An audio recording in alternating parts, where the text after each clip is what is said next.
आदाब साथियों, आज हमारे साथ मौजूद हैं मसरूर हसन सिद्दीकी साहब, एडवोकेट।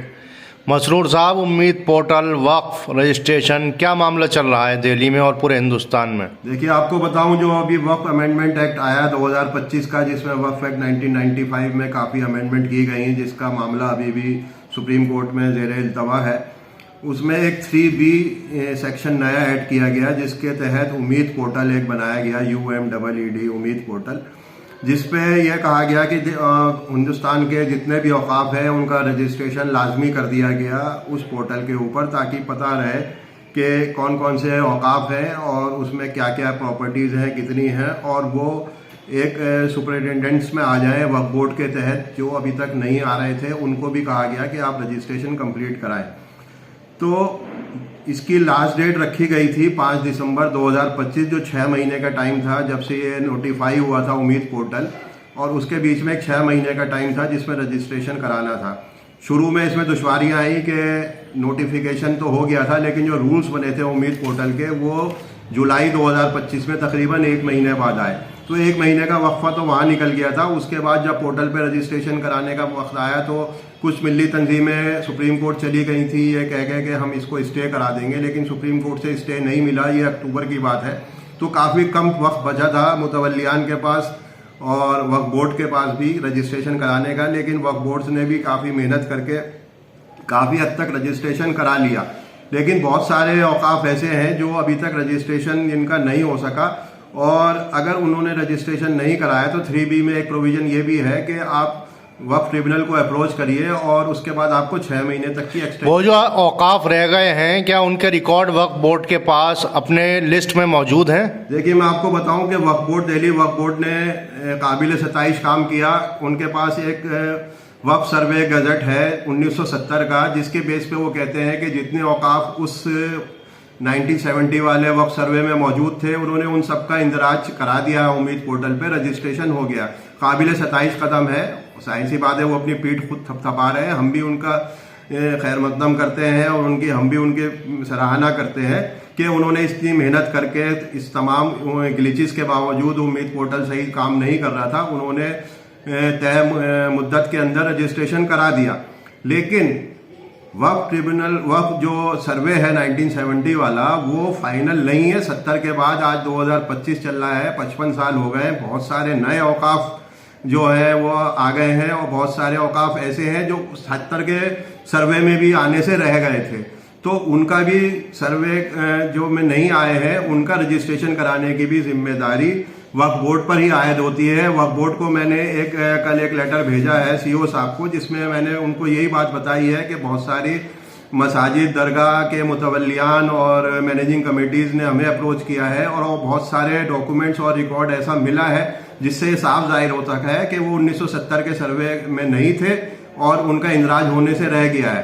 तो मैंने वक्फ बोर्ड को यही लिखा है कि दिल्ली को जितने भी औकाफ हैं उन सबका इंदराज होना जरूरी है। क्या उम्मीद पोर्टल लॉन्च होने से पहले इन लोगों ने कभी एप्लीकेशन दी कि हमारी प्रॉपर्टी को, हमारी मस्जिद को वक्फ बोर्ड में अपडेट किया जाए, हमारे रिकॉर्ड्स को? देखिए, अगर मुतवल्लियान अपनी जिम्मेदारी से कासिर रहते हैं या वाकिफ ने जिसने वक्फ किया है वो इसने रजिस्ट्रेशन नहीं कराया है, तो ये जिम्मेदारी वैसे तो मुतवल्लियान की आती है सेक्शन 36 वक्फ एक्ट में कि वो तो रजिस्ट्रेशन कराएगा औकाफ का। लेकिन उसके बाद एक्ट में यह भी प्रोविजन है कि अगर वक्फ बोर्ड को पता लगता है कि कोई औकाफ है तो सेक्शन 40 के अंदर वो उस चीज़ को डिटरमाइन करेगा कि उस वक्फ का कैरेक्टर क्या है। आया कि वो वक्फ औलाद है, वक्फ अल्लाह है, चैरिटी है, तो किस पर्पज़ के लिए चैरिटी है, इस सब का वो डिटरमिनेशन करने के बाद सेक्शन 41 ये कहता है कि बोर्ड को पावर है कि दे कैन कंपेल रजिस्ट्रेशन और सब औकाफ, और मुतवल्ली को डायरेक्ट कर सकते हैं कि वो उसका कंपल्सरीली उसका रजिस्ट्रेशन कराए। और अगर मुतवल्ली फिर भी नहीं आता है तो वक्फ बोर्ड को सेक्शन 41 में ये पावर है कि वो स्व मोटो एक्शन लेते हुए ऐसे औकाफ का रजिस्ट्रेशन खुद कर ले जो उसकी नॉलेज में आया है कि वो औकाफ है। और सेक्शन 61 ये कहता है कि ऐसे मुतवल्लियान जो औकाफ रजिस्ट्रेशन कराने में वक्फ एक्ट के अंदर कासिर रहे हैं उनके ऊपर पेनल्टी लगाए। अगर ये काम नहीं हुआ तो जहां मुतवल्लियान की कोताही और कमी सामने जाहिर होती है तो इसमें वक्फ बोर्ड को भी मैं उतना ही बड़ा मुजरिम, उतना ही बड़ा गुनहगार मानता हूं कि उन्होंने इस चीज की नहीं क्यों कोशिश नहीं करी। वो 70 के वक्फ सर्वे को लेके क्यों बैठे रहे 55 साल तक। उसके बाद दिल्ली में क्या नए औकाफ नहीं बने, या वो बिल्कुल फुल प्रूफ था। उनका जो 70 का सर्वे था उसके अंदर कोई कमी नहीं थी। हालांकि हमने देखा है मुख्तलिफ कोर्ट केसेस के अंदर वक्फ बोर्ड ने जो गजट वक्फ सर्वे का हवाला दिया और कहा कि 70 के गजट में मौजूद है, तो कोर्ट ने कहा कि आप इसके हमें डॉक्यूमेंट्स लेकर आइए, तब हम मानेंगे कि ये वक्फ है। तो वहां पे वक्फ बोर्ड को उन केसेस के अंदर मुंह की खानी पड़ी, चाहे मस्जिद नूर का मामला हो, चाहे तिकोना पार्क का मामला हो, या चाहे शादरा का गुरुद्वारे वाला मामला हो। वक्फ बोर्ड वहां पे अपने वक्फ सर्वे को लिए बैठा रहा और कोर्ट ने कहा कि हम वक्फ सर्वे को गॉस्पेल ट्रूथ नहीं मानते हैं, आप इसके साथ हमें कोई डॉक्यूमेंट्री एविडेंस दीजिए लाके, जिससे पता लगे कि ये तो क्या वक्फ बोर्ड का स्टाफ सिर्फ इसी काम का रह गया है कि सारा दिन गश्त करके कौन सी प्रॉपर्टी वक्फ है कौन सी नहीं है, गली गली कूचा कूचा जाकर एक एक मकान का जायजा लेना, एक एक प्रॉपर्टी का, फिर यहाँ पर काम कौन करेगा? बिल्कुल ये वक्फ बोर्ड की ही जिम्मेदारी है। मैं आपको बिला शुबा ये बात कहता हूँ और इसमें मुझे कोई खतरा नहीं है ये बात कहने में कि बिल्कुल 100% वक्फ बोर्ड की जिम्मेदारी है। वक्फ बोर्ड के ऊपर ड्यूटी आयद होती है। वक्फ बोर्ड स्टैट्यूटरी बॉडी इसीलिए बनाई गई है, General Superintendent of all waqfs. Delhi में जितने भी वक्फ हैं, ये काम किसी आसान तरीके से, मौजू तरीके से, किसी नोटिस इश्तिहार के जरिए हो सकता है? बिल्कुल, ये मैं कह रहा हूँ ना, वक्फ बोर्ड को अगर ये है कि स्टाफ की कमी है, वक्फ बोर्ड गली गली सर घूम सकता, जब सर्वे करने के लिए गली गली जगह घूम सकते हैं, तो वक्फ बोर्ड बनाया इसीलिए गया है कि औकाफ के तहफ़्फ़ुज़ के लिए, औकाफ को बचाने के लिए वक्फ बोर्ड को बनाया गया है। ये नहीं कि वक्फ बोर्ड का स्टाफ यहाँ पे बैठा रहे या इससे पहले वाले भी स्टाफ यहाँ बैठे रहे। और वक्फ सर्वे भी, मुझे तो ये भी पता है कि वक्फ सर्वे जो हुआ वो भी सही तरीके से नहीं हुआ। मुझे बड़ा अफसोस के साथ कहना पड़ता है। आपको ये बात कैसे पता लगी, क्या इसके सोर्सेज हैं? भाई कुछ लोग जो इन्वॉल्व थे वो आज नहीं है, उन्होंने मुझे ये बताया कि हमने जो वक्फ सर्वे किया वो हमने, अब मैं ये इस बात को पब्लिकली नहीं कहूंगा क्योंकि वक्फ का डॉक्यूमेंट है, मैं इसके में कुछ ऐसी बात बोल दूं जिससे वक्फ के इदारे को नुकसान हो जाए, इसलिए आप मुझे इस सवाल से जरा मुझे माफी दीजिए। मैं इस सवाल का जवाब नहीं दूंगा, ओपनली मीडिया के ऊपर नहीं दूंगा, क्योंकि उससे औकाफ का नुकसान होने का खतरा है। लेकिन हाँ, वक्फ सर्वे के अंदर 70 वाला जो है उसके अंदर कोताही बरती गई, उसके अंदर कमियां हैं, इस बात को मैं जरूर कहूंगा। अब मैं आपको ये बता दूं कि भाई रजिस्ट्रेशन कराने में वक्फ बोर्ड को हमने लिखा कि आप फर्दर एक 3B के अंदर एप्लीकेशन मूव कीजिए वक्फ ट्रिब्यूनल के अंदर और वहां से परमिशन मांगिए। जैसे और स्टेट्स में, चाहे यूपी हो, गुजरात हो, पंजाब हो, हरियाणा हो, तेलंगाना हो, मध्य प्रदेश हो, इन सबको परमिशन मिल गई है। 6 महीने के लिए मिली है, तेलंगाना को 3 महीने के लिए मिली है, लेकिन परमिशन मिली है। अगर हमें 3 महीने का भी वक्त दिल्ली में मिल जाएगा तो जो ये मैं जिन वक्त का जिक्र कर रहा हूँ, ये वक्त वो है जिनकी मालूमात अब हमें बाद में पता लगी। जैसे एक किताब है जो 1916 में पब्लिश की गई और 1917 में पब्लिश की गई, ये 2 वॉल्यूम में है। एक वॉल्यूम 1 1916 में, वॉल्यूम 2 1917 में। यह किताब का नाम है list of Mohammedan and Hindu monuments. Volume 1 Shahjahanabad के लिए है, वॉल्यूम 2 दिल्ली जेल के लिए है, जो वो आउटसाइड शाहजहानाबाद, एक्सक्लूडिंग शाहजहानाबाद जो प्रॉपर्टीज पूरी दिल्ली में थी उनका सर्वे हुआ। वो और किताब में बिल्कुल साफ लिखा गया है जितने मसाजिद हैं, खानका हैं, कब्रस्तान हैं, उनका एक एक चीज़ मौजूद है। 1916 के सर्वे में शाहजहानाबाद की उससे बात करूं तो, चाहे शाहजहानाबाद के बाहर की बात करूं, उसमें वाकिफ का नाम तक लिखा हुआ है, वक्फ का लिखा हुआ है, किस नेचर है, तो उन्होंने जहां वक्फ है वक्फ लिखा है, मुतवल्ली का नाम तक मेंशन्ड है। तो ये 1916 की किताब छपी हुई है, इसमें सब कुछ मेंशन्ड है। और उसके रेफरेंस से हम दिल्ली आर्काइव्स की जो वेबसाइट है उस पर उन्होंने सारे दिल्ली गवर्नमेंट ने बहुत अच्छा काम किया कि 1980 से पहले के जितने भी डॉक्यूमेंट्स थे दिल्ली के रजिस्ट्रार ऑफिस में, मुख्तलिफ रजिस्ट्रार ऑफिस में जो डॉक्यूमेंट्स थे जहाँ रजिस्ट्रेशन के रिकॉर्ड रखा होता है, उन्होंने उन सबको एक जगह मुंतकल कर दिया कुतुब इंस्टीट्यूशनल एरिया में, मेहरौली के पास। वहाँ पे उन्होंने एक डिपार्टमेंट बनाया दिल्ली आर्काइव्स, और अभी रिसेंटली उन्होंने जितने भी ये डॉक्यूमेंट्स थे पुराने खस्ता हाल थे जैसे भी थे, उन्होंने उनको डिजिटलाइज किया है, उनको स्कैनिंग करा के बहुत अच्छी तरह से उनको उन्होंने अपलोड भी कर दिया है। उस पर पूरी लिस्ट मौजूद है दिल्ली आर्काइव्स की वेबसाइट पे। उसमें आप रजिस्टर कराइए और अपने जो भी आपका औकाफ है, वक्फ है, जो वक्फनामा है, उसकी आपको ईयर मालूम है या वाकिफ का नाम मालूम है या मस्जिद का नाम मालूम है, उससे आप उस पर सर्च कीजिए, आपको वक्फनामा मिल जाएगा। तो ऐसी प्रॉपर्टीज जो है उनका रजिस्ट्रेशन करना जरूरी है और उसके लिए उम्मीद पोर्टल को खोलना जरूरी है, और खुलेगा तब जब हम वक्फ ट्रिब्यूनल में अप्रोच करेंगे। लेकिन वक्फ ट्रिब्यूनल दिल्ली में अभी पूरी तरह कॉन्स्टिट्यूटेड नहीं है, उसमें सिर्फ प्रिजाइडिंग ऑफिसर जो है जज साहब हैं, लेकिन जो 2 मेंबर्स होते हैं वो उसमें मौजूद नहीं है। तो वहाँ पे कोई फैसले अभी नहीं हो रहे हैं, कार्रवाई नहीं हो रही है, खाली तारीखें लग रही हैं। तो हमें इस चीज़ को बनाते हुए हमें से आर्टिकल 226 कॉन्स्टिट्यूशन ऑफ इंडिया के तहत हमें रिट पिटीशन हाई कोर्ट में डालनी चाहिए और हाई कोर्ट से हमें 6 महीने की परमिशन लेनी चाहिए, ताकि हम उम्मीद पोर्टल पे सब चीज जो हमारे औकाफ रह गए हैं और वक्फ बोर्ड की निगरानी में ही होगा। मैं फिर कहूंगा custodian of all Delhi Waqf properties is Delhi Waqf board, statutory board. आपको क्या लगता है वक्फ बोर्ड ऐसा करेगा?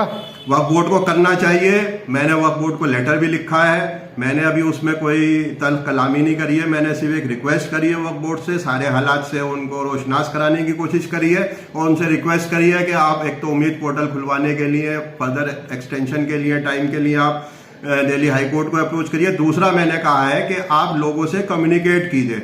ये जो वक्फ रह गए हैं ये इस वजह से रह गए हैं कि मुतवल्ली और जो मैनेजिंग कमेटी है और जो दीगर लोग हैं वो ये सोच रहे थे कि सारी जिम्मेदारी वक्फ बोर्ड की है, उनको रजिस्ट्रेशन कराना है, हमें नहीं कराना। और वक्फ बोर्ड ये सोच के बैठा था कि हमारी जो है जिम्मेदारी सिर्फ 1970 का जो है वक्फ सर्वे गजट नोटिफिकेशन जो है हमारी जिम्मेदारी वहां तक महदूद है। तो ये कम्युनिकेशन मिसकम्युनिकेशन हुआ, लैक ऑफ कम्युनिकेशन हुआ।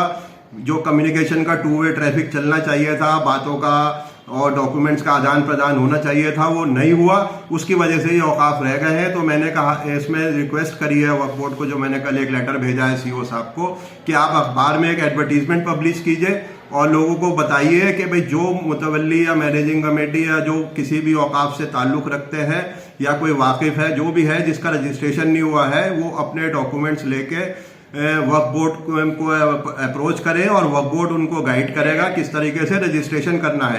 इसके लिए सबसे बेहतर ये होगा कोई हॉल, कोई एक जगह लेके मीटिंग प्लेस एक तय कर दिया जाए, एक टाइम तय कर दिया जाए, उस दिन सारे मुतवल्लियां। अगर वक्फ बोर्ड ऐसा नहीं करता है तो इसके लिए क्या आप तैयार हैं?